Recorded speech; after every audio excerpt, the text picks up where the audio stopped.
그런데 어제 저희가 한동훈 전 장관 등판으로 내년 총선이 미래 권력 싸움이 될 수 있다고도 전해드렸었는데요. 차기 지도자 여론조사 하나가 나왔습니다. 대장동 사건, 위례 사건, 성남 FC 사건은 죄질과 범행의 규모 면에서 단 한 건만으로도 구속이 될 만한 중대 범죄들입니다. 비대위원장으로 취임하시는 거 축하드립니다. 그리고 집권 여당의 책임자로서의 주어진 책임을 또 임무를 잘 수행해 주시기를 기대합니다. 오늘이 23일이니까요. 지난 화요일과 수요일 실시한 여론조사. 차기 지도자 호감도 이재명 42, 한동훈 47, 적합도 41, 45. 물론 둘 다 오차범위 내이긴 한데 구장 차장님, 네. 이거야말로 한동훈 컨벤션 효과입니까? 어떻게 받아들이세요? 일단 이재명 대표로서는 상당한 위기의식을 느낄 수밖에 없는 상황이지 않을까 하는 생각이 듭니다. 이재명 대표가 누굽니까? 그 지난 대선에 제1야당의 대선 후보로 전국을 돌아다니면서 유세를 했던, 인지도 면에서는 현직 정치인 중에 윤석열 대통령 다음 가면 서러울 정도로 인지도가 높은 분 아닙니까?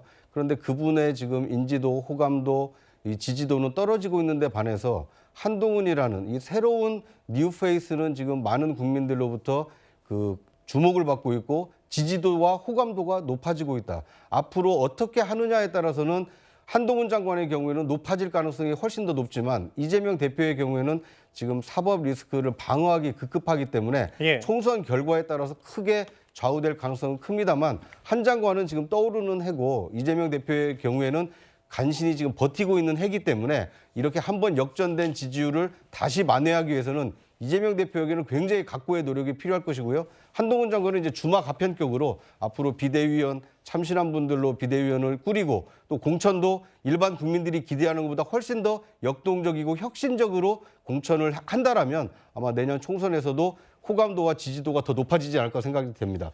그러니까 지난 대선을 짧게 압축을 해보면 조국 사태가 만들어지고 추미애 윤석열 갈등이 아무리 있어도 정경심 교수가 대법원에서 유죄 판결이 나도 사법 리스크로는 끝나지 않지 않았습니까? 그거에 대한 국민적 심판이 3구 대선이었거든요. 그러니까 이재명 대표에 대한 여러 사법 리스크가 굉장히 길어지고 있기 때문에 이거에 대한 국민의 심판의 장이 내년 4월이 만약 된다라면 한동훈 장관과 이재명 대표에 대한 이 호감도의 차이가 더 벌어질 수도 있지 않을까 이렇게 예상이 됩니다. 사실 내년 4월 총선에서 국민들이 표심이 이건 정권 심판 선거다라고 볼 수도 있고 아니다, 이거는 차기 대선의 전초전이다. 특히 국민의힘에서 바라보는 검사와 피의자 구도가 돼야 된다. 이런저런 표심들이 어떤 게 가닥을 잡힌지 저도 잘 알 수 없는데 다만 앞서 나왔던 여론조사 다시 보면 박성무 비서관님, 최근에 또 다른 여론조사에서도 계속 한동훈 전 장관의 상승세는 좀 두드러졌었거든요. 근데 이제 마치 호감도와 적합도 이게 언제까지 유지되느냐가 관건이겠지만 이재명 대표 입장으로서는 상당히 좀 부담이 될 수도 있을 것 같아요.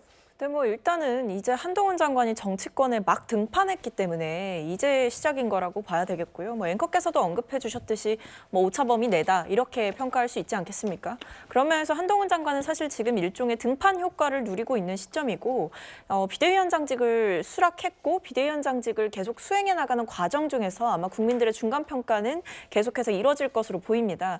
사실 이번 총선의 성격은 대선의 전초전이라고 얘기하기 이전에 지금 현재 집권하고 있는 정부에 대해서 그리고 여당에 대해서 아마 중간평가 성격을 강하게 띠게 될 거거든요. 그것을 피해갈 수는 없을 겁니다. 그렇기 때문에 통상 이렇게 여당에서 비대위가 세워지는 중에는 대통령과 대척점에 있는 인물을 선택하기 마련인데 이번엔 사실상 용산 직할 체제를 구축했다라고 얘기할 수 있을 정도로 대통령의 복심인 사람을 비대위원장으로 데려왔잖아요. 그래서 아마 국민들 입장에서는 대통령과 생각의 궤를 같이 하면서 지금껏 해온 정권의 실책을 반복하는 방식으로 정치를 하게 되면 지금 한동훈 장관이 누리고 있는 컨벤션 효과는 신기루처럼 빨리 사라질 가능성이 있다. 그러면서 아직 지켜봐야 되는 문제다. 이렇게 보입니다. 물론 오차범위 아니긴 합니다만 45대 41 양자 대결 여론조사까지 저희가 덧붙여봤습니다.